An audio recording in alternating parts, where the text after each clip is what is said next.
Image copyright Getty Images Image caption The years of military rule in Chile, when thousands of people were killed or disappeared, have left deep scars. More than 20 years have passed since the civil war ended in Guatemala and Chile returned to democracy, but the impact of extreme state violence is still keenly felt.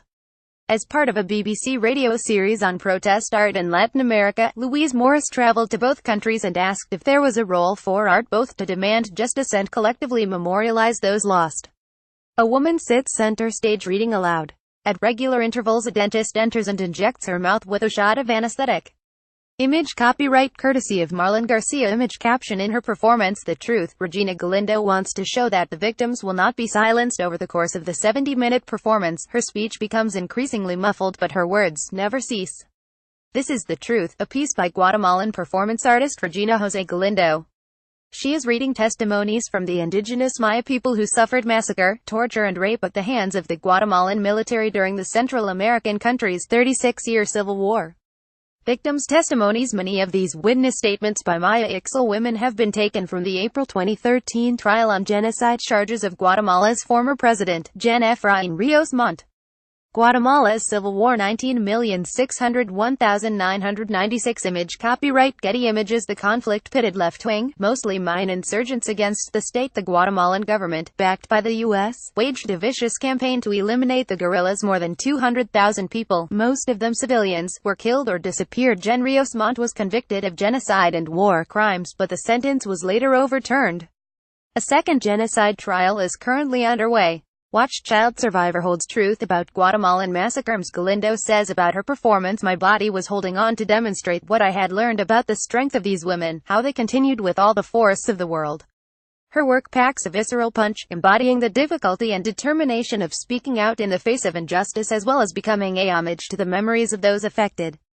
Ms. Galindo is one of many people in Latin America harnessing art's emotive power to question histories of state violence and impunity, and to find a way to commemorate its victims. Polarizing memories. At the opposite end of Latin America, Chile is engaged in similar battles for reclaiming contested memories. Jean Augusto Pinochet's 1973 coup ushered in years of terror during which dissidents were tortured and murdered. Jean Pinochet stepped down in 1990 and never stood trial. He died in 2006. The Guatemalan and Chilean dictatorship divided their populations, partly evidenced by the difficulties in prosecuting perpetrators. Read Chile still split over Pinochet legacy. Many people prefer to forget rather than keep confronting the past. In these contexts, memorialization is a complex and heightened challenge, where the difficulties of representation and how to collectively memorialize highly personal experiences of state violence are constantly renegotiated. Amanda Jara is the daughter of Chilean political singer-writer Victor Jara, one of the first victims of the coup in Chile. For her, opening a space to commemorate her father has been a lengthy struggle. We're trying to open the Chile Stadium, now called the Victor Jara Stadium, as a memorial site, but it's very difficult. We've come across many obstacles, she says. Image copyright Whisker Calamy stock photo image caption The stadium has been named after Victor Jara, but his daughter would like it to become a memorial site. The stadium was occupied by the armed forces and became the first detention center after the coup. It was where Victor Jara was tortured and killed. The stadium was closed for cultural events in 2009, but recently Ms. Jara has had some success with the stadium being temporarily opened for 4 concerts this September. She would like it to become a permanent space for living memory, a space which combines testimonies and live art to connect the past with the present. Expressing who we are back in Guatemala, this creative commitment to memory is also being practiced by all-female Maya theater group Mujeres Atchauan. I think art is the best way to transform a society, the group's founder, Clara Alicia Sensaipac, says. Image copyright Annie Rose Harrison Dunn Image caption Clara Alicia Sensaipac is the founder of the all-female Maya theater group Mujeres Atchauan. Image copyright Heidi Cabrera Image caption The plays explore traditional Mayan themes.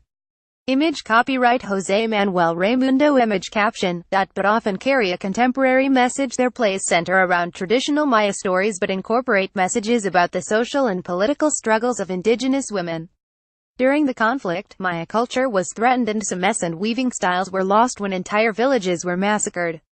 Now we are rescuing our practices, she says. Ms. Sensaipac says that the emergence of theater groups like Mujeres Atchauan has been key as a way of healing and expressing who we are after the peace accords were signed in 1996.